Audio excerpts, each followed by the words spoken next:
Saudara, tema pagi hari ini compassion for the broken. Ya, belas kasihan Tuhan untuk mereka yang hancur. Ya, sungguh menjadi isi hati Tuhan. Ya, sungguh menjadi kasih Allah yang besar untuk mengasihi mereka yang hancur, yang hina, papa, yang terabaikan itu. Dan diangkat dari percakapan Yesus dengan perempuan Samaria. Percakapan Yesus dengan perempuan Samaria, Yohanes pasal 4 ayat 4 sampai 42. Narasi percakapan Yesus dengan perempuan Samaria ini mengungkapkan makna yang dalam. Yang pertama, narasi percakapan itu mengungkapkan jejak keteladanan iman nenek moyang bangsa Israel. Iman Abraham, Ishak, sampai kepada iman Yakub. Karena itu orang Samaria mengakui moyang kami adalah Abraham, Ishak, Yakub.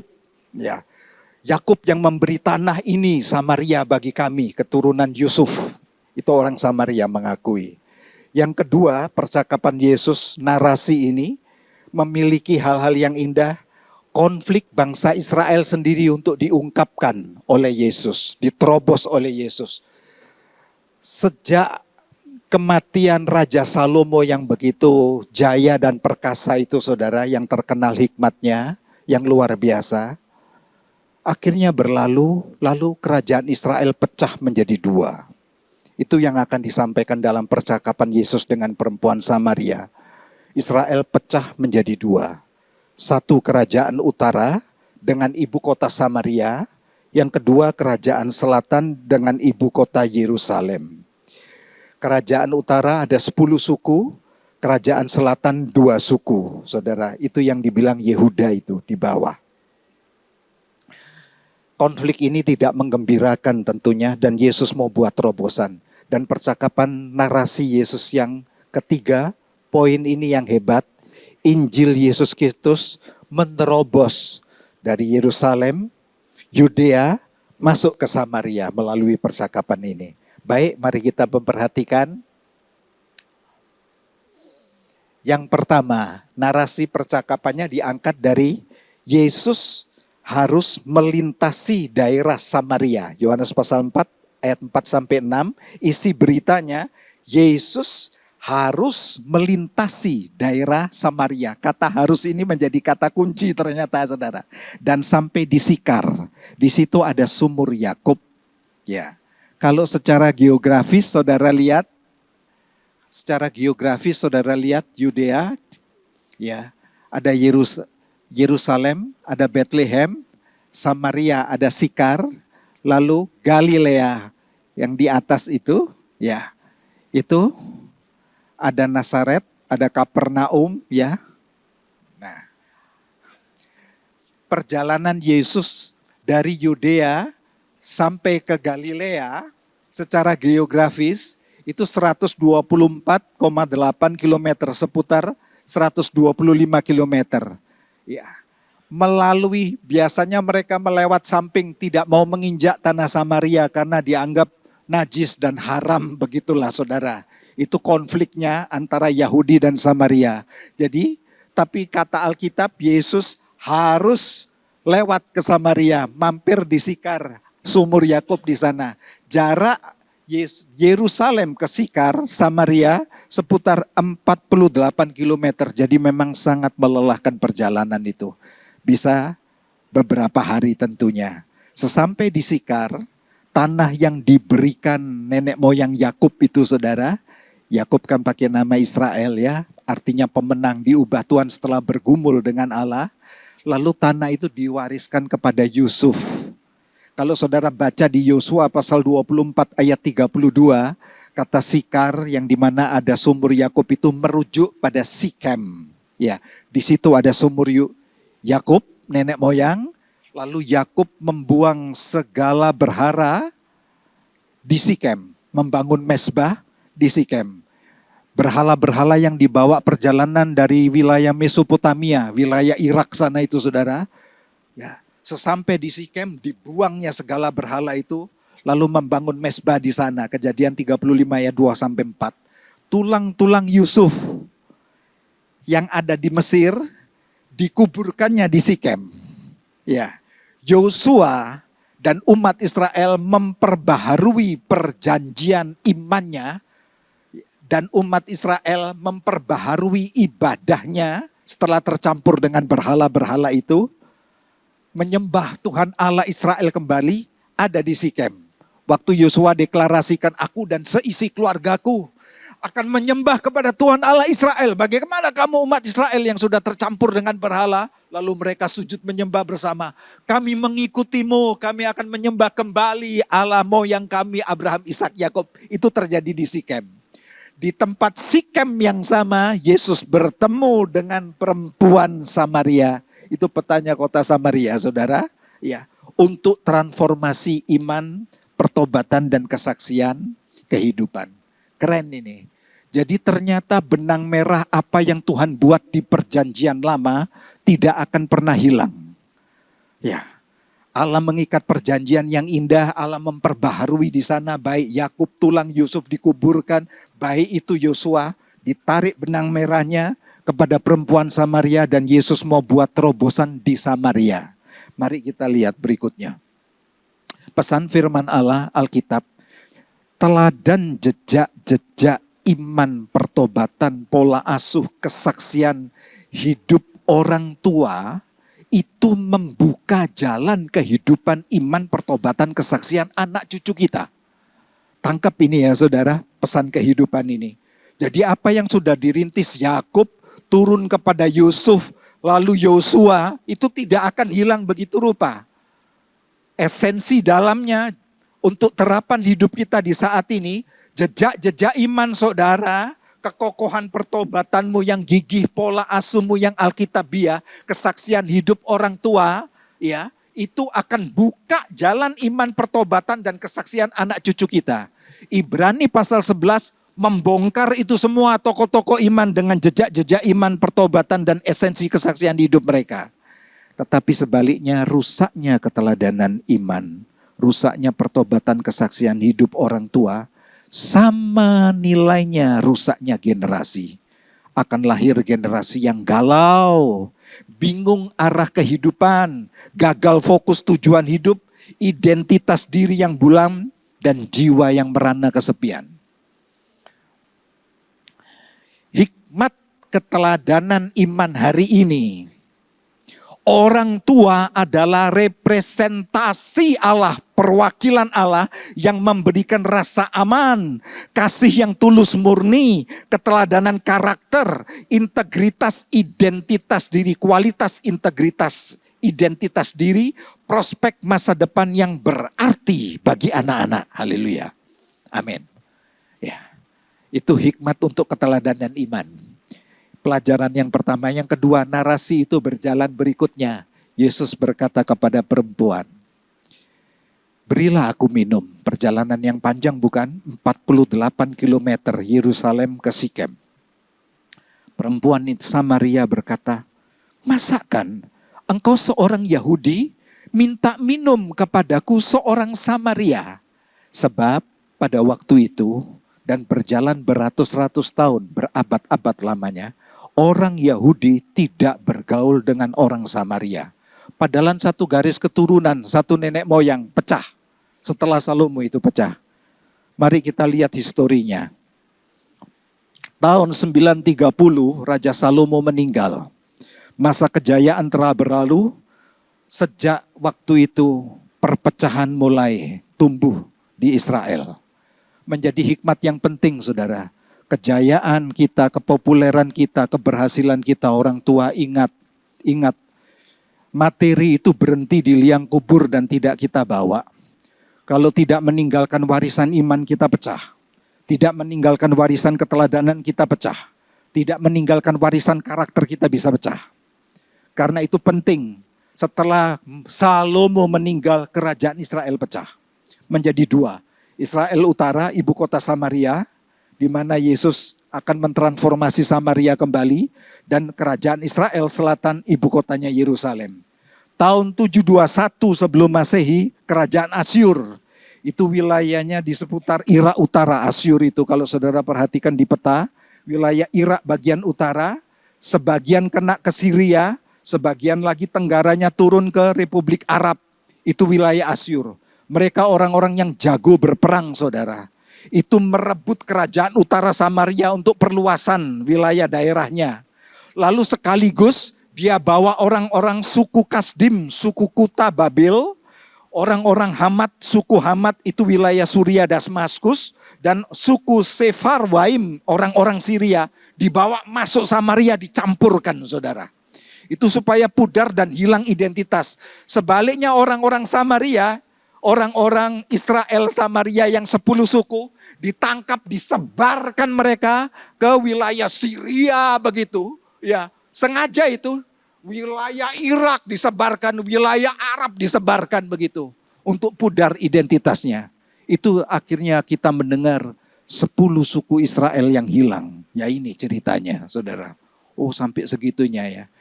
Dari dibawanya bermacam-macam orang, dan ini suku-suku penyembah berhala semua. Terjadilah secara historis perkawinan campur. Itu tipe orang Samaria yang tadi di-sharingkan sama Bapak Gembala senior kita. Ya, bertopikan merah yang tadi dalam pesan gembala. Itulah, saudara. Terjadi perkawinan campur, peleburan adat istiadat, ritual penyembahan. Di dalamnya pakai Taurat, hukum Musa, tapi di dalamnya sekaligus sinkritis. Dicampur dengan dewa-dewa berhala Babel, saudara. Sistem pemerintahan, nilai-nilai kehidupan. Bukankah sekarang juga ada?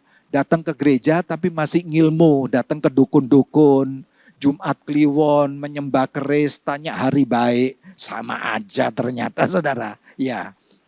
Historis berikutnya kita lihat, atas hal ini orang Yahudi Yerusalem, kerajaan selatan itu, saudara, yang 2 suku Yehuda itu, saudara, memandang rendah orang Samaria. Kamu ini kok tidak memelihara leluhur kita? Darah leluhur kita kamu campur, tidak karu-karuan sudah pola hidupmu itu. Begitu kan, saudara? Enggak karu-karuan penyembahanmu itu. Saking jengkelnya, ya toh, oh enggak, kami yang Israel sejati, kata orang Samaria. Terus orang Samaria juga mendirikan bait Allah di Bukit Gerisim ceritanya. Yahudi makin jengkel. Hah? Memangnya Allah dengan Shekinah glory kemuliaannya mau hadir di bait Allah yang disembah oleh orang-orang yang modelnya kayak kamu itu? Hah? Diruntuhkan, saudara, bait Allah di Gerisim. Makin marah lagi orang Samaria. Wah, gitulah ceritanya, saudara. Dibawa turun-temurun sampai di zaman Yesus. Bayangkan, dari kematian tahun 930 sebelum Masehi, Raja Salomo, perpecahan ada itu, dibawa terus berabad-abad lamanya, sakit hatinya. Orang Samaria sebaliknya mencela bait Allah di Yerusalem. Apa bait Allah di Yerusalem? Katamu kudus, Shekinah glory. Lihat itu Imammu Eli itu, hidupnya. Parno itu Imammu Eli itu. Ya, pola asuhnya itu gak benar. Lihat anak-anaknya Hofni Finehas, korup itu, amoral itu, berbuat zina di bait Allah. Ditemplak habis-habisan. Akhirnya 2 ini tengkar terus. Ya. Pesan firman Allah, Alkitab, hanya oleh anugerah Yesus datang ke Samaria itu untuk membawa ini. Kita berbagai latar belakang, suku, bangsa, bahasa, adat istiadat diperdamaikan dalam pelukan kasih sayang Bapa Sorga. Yesus membawa ini, saudara. Tidak ada lagi, kata Rasul Paulus, orang Yunani. Tidak ada lagi orang Yahudi, orang bersunat atau tidak bersunat, orang barbar, primitif, biadab itu, saudara. Atau orang Skit. Skit itu wilayah-wilayah Iran, suka pengembara dan jago perang. Ya. Budak atau merdeka, tetapi Kristus adalah semua di dalam segala sesuatunya. Kolose pasal 3 ayat 11. Indah bukan? Hikmat refleksi diri untuk perenungan kembali hari ini. Anugerah Tuhan yang dahsyat menebus batas latar belakang suku, bangsa, bahasa, adat istiadat, budaya, merebut jiwa Anda dan saya dari cengkeraman kegelapan untuk dibawa ke dalam pelukan Bapa Sorga. Anugerah Tuhan yang dahsyat menebus masa lalu yang compang-camping kutuk dosa itu, saudara, dan menghadirkan kebenaran kemuliaan di dalam hidup Anda. Pagi hari ini kalau ada di antara saudara, Pak, saya rusak hidup latar belakang saya. Saya ini preman, saya narkoba, saya penjinah. Rusak saya ini, Pak, saya pelacur. Tuhan datang untuk itu. Untuk Anda, Yesus datang spesial untuk menghampiri, berbicara kepada perempuan Samaria di sumur Yakub untuk itu. Ya memang Tuhan cari itu, saudara. Ya, di anggota komsel kami beragam orang. Ada orang narkoba, ya, yang rusak-rusak. Bergabunglah dengan komsel kami, saudara, yang rusak-rusak, yang merasa cacat celah itu. Kami senang dan melihat itu untuk Tuhan memperbaharui hidup Anda. Berikutnya, narasi berikutnya. Yohanes pasal 4 ayat 14-15. Esensi beritanya demikian. Yesus berkata, perempuan, barang siapa minum air hidup yang aku berikan ini, dia tidak akan haus lagi. Kalau kamu minum dari air sumur Yakub, kamu haus. Karena air hidup itu akan menjadi mata air di dalam dirinya dan terus-menerus memancar sampai hidup yang kekal, sampai keabadian. Perempuan itu makin sadar. Wow, ternyata saya sedang berbicara dengan ini orang yang diurapi. Langsung dia berkata, Tuhan loh. Tuhan yang pencipta segala sesuatu, yang memiliki segala, yang tahu nenek moyang kami turun-temurun hingga saat ini. Tuhan, berikanlah aku air hidup itu. Ya, respon keterbukaan itu penting. Keterbukaan itu awal pemulihan, bukan? Ya, pesan firman Tuhan. Yesus Kristus adalah air hidup, Yohanes 4 ayat 14. Sumber air hidup Yeremia. Dengan lantang nabi ini berseru, dialah sumber air hidup. Jangan ada di kolam yang bocor, kata Yeremia. Datanglah ke sumber air yang hidup, Anda tidak akan haus lagi. Mata air kehidupan ada di kitab Wahyu. Ya, jadi ternyata dari perjanjian lama, masuk di masa Yesus hidup, sampai rasul-rasul, sampai endingnya, sumber air hidup itu kekal, saudara. Ya. Sumber air hidup itulah yang membenarkan kita. Roma 3 ayat 24. Sumber air hidup itulah yang mengampuni dosa Anda. Efesus pasal 1 ayat 7. Sumber air hidup ini yang menjadi jaminan untuk terus mendewasakan pelayanan dan pekerjaan iman kita. 2 Tesalonika 1 ayat 11 dan 12. Jadi teruslah untuk tidak menyerah terhadap keterbatasan, kelemahan, kondisi lingkungan, ya, lintang pukangnya era di zaman ini begitu, untuk tidak menyerah. Tidak, sumber air hidup ada di dalam aku dan terus memancar sampai kepada kekekalan. Pesan firman Allah ditajamkan lagi. Perjumpaan Yesus, narasi ini kan ada di Injil Yohanes. Kalau saudara meneliti Injil Yohanes, esensi teologinya saudara temukan, karya keajaiban sumber air hidup itu mengubah air menjadi anggur. Dahsyat bukan? Yang tidak ada menjadi ada. Ex nihilo. Yesus mampu lakukan itu. Itu hanya di Injil Yohanes. Sumber air hidup itu menyembuhkan anak pegawai istana Herodes yang ada di ambang kematian. Tidak peduli, tidak harus Yahudi. Yesus datang bukan untuk orang Yahudi. Semua bangsa ini, menyembuhkan orang lumpuh 38 tahun, menyembuhkan orang buta sejak lahir yang dianggap dalam masyarakat Yahudi itu kena kutuknya Allah, murka Allah. Yesus angkat itu semua, saudara. Sumber air hidup membangkitkan juga Lazarus. Bukti memang dia kebangkitan dan hidup, menang atas kuasa kematian. Memenuhi jala Anda dengan ikan, sumber pemelihara kehidupan. Minus sekalipun, padang pasir yang panjang sekalipun, tidak menghalangi Tuhan untuk berbuat sesuatu keajaiban. Dari jala yang kosong dan ada isi ikan. Tuhan mampu lakukan itu, imani. Haleluya, imani. Hikmat sumber air hidup hari ini. Hidup dalam kutuk dan dosa seburuk apapun, Yesus Kristus yang mati dan bangkit, sumber air hidup itu sanggup mengampuni, melupakan, menghapuskan, menyucikan, menciptakan baru dan memelihara Anda.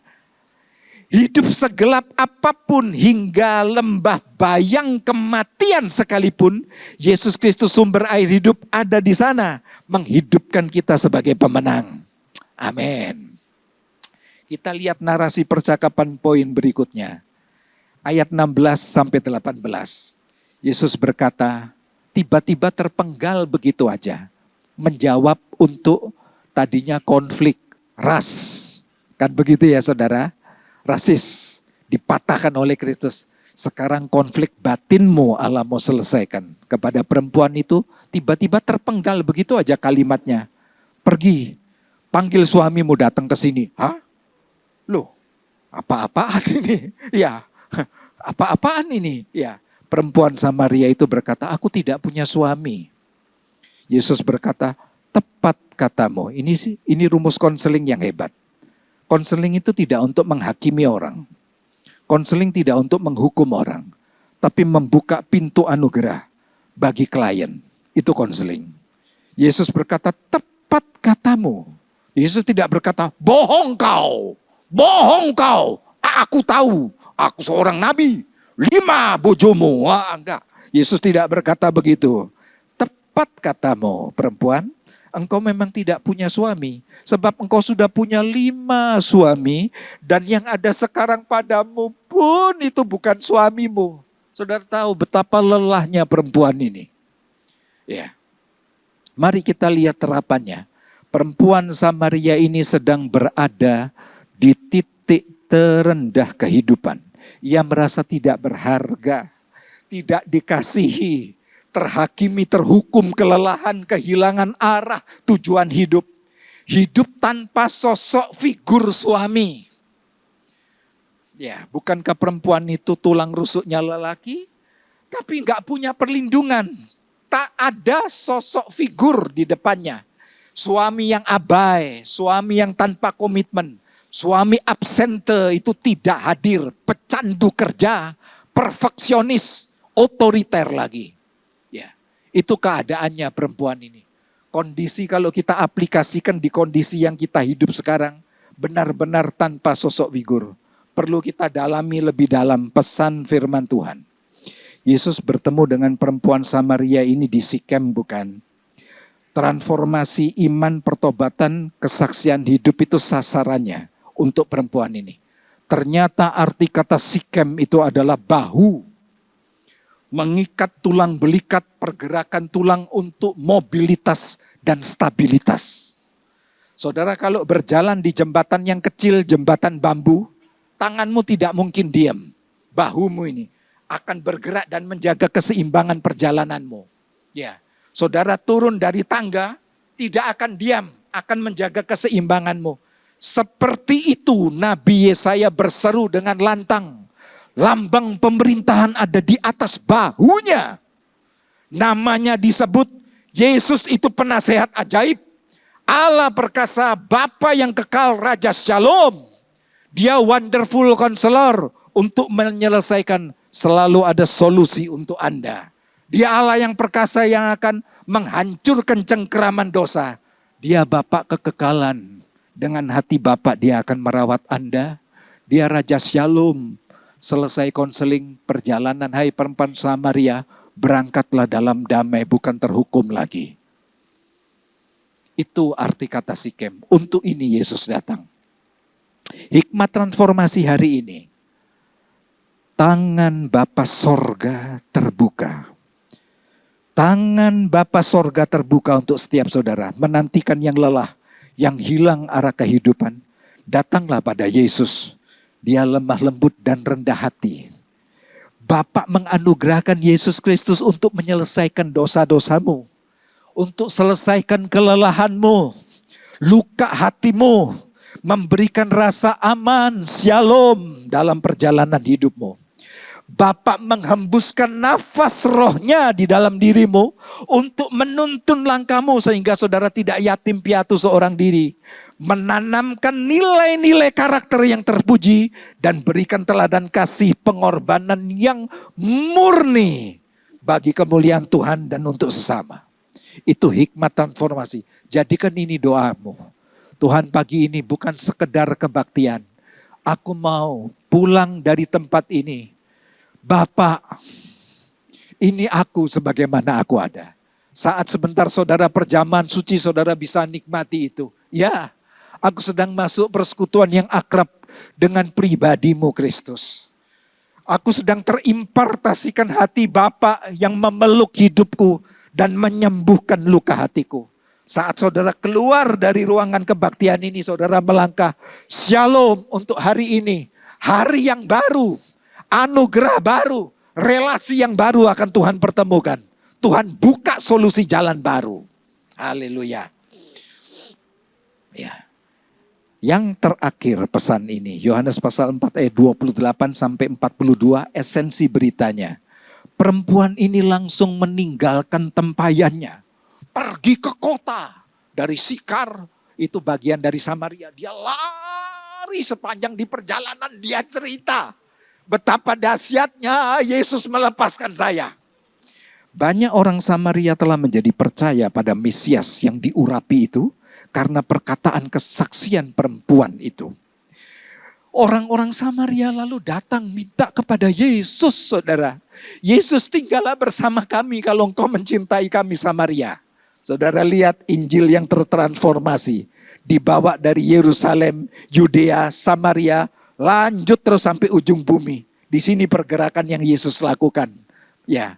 Ia pun tinggal 2 hari di sana. Dan lebih banyak lagi orang menjadi percaya oleh perkataan Kristus. Kami telah mendengar dia, itu di ayat 42 itu. Dan kami tahu bahwa dia, Yesus Kristus, memang benar-benar juru selamat dunia. Wow, keren benar. Pesan firman Tuhan. Yesus bertemu perempuan Samaria di Sikem. Tanah waris Yakub pada Yusuf. Untuk transformasi Samaria kembali mengikuti jejak-jejak iman nenek moyang mereka. Ya, saudara, ada jejak-jejak yang telah diukir oleh orang tuamu atau kakekmu tempo lalu. Saudara masih ingat perkataan Paulus? Aku ingat iman yang hidup di nenekmu Lois. Lalu turun iman teladannya, ketaatannya hidup di ibumu Yuneke. Sekarang Timotius, aku lihat itu hidup di dalam dirimu. Ya. Saudara, kalau ada di antara saudara yang datang memang, Tuhan aku telah meninggalkan cinta mula-mula. Balik. Allah bisa pulihkan. Rontok semua Tuhan, bisnisku rusak semua, hancur. Keuanganku, depositku hancur, rumah pun sudah terjual semua. Tidak ada yang sisa. Sekarang aku hidup ini dengan uang dan kredit. Utang aku ini Tuhan. Aku utang ini. Ya, tidak ada yang terlalu besar yang tidak bisa Tuhan selesaikan. Dan tidak ada yang terlalu kecil untuk luput dari tahta kasih karunia. Balik ke pelukan kasih Tuhan. Tuhan akan pulihkan. Kami sudah lihat orang-orang yang dipulihkan Tuhan. Sampai sakit yang HIV dipulihkan Tuhan. Sembuh. Ya, dahsyat bukan? Dari kesaksian pribadimu menjadi kesaksian komunitas, jadilah kesaksian ke kota. Kan begitu ya saudara? Allah transformasi hidupmu, jangan berhenti.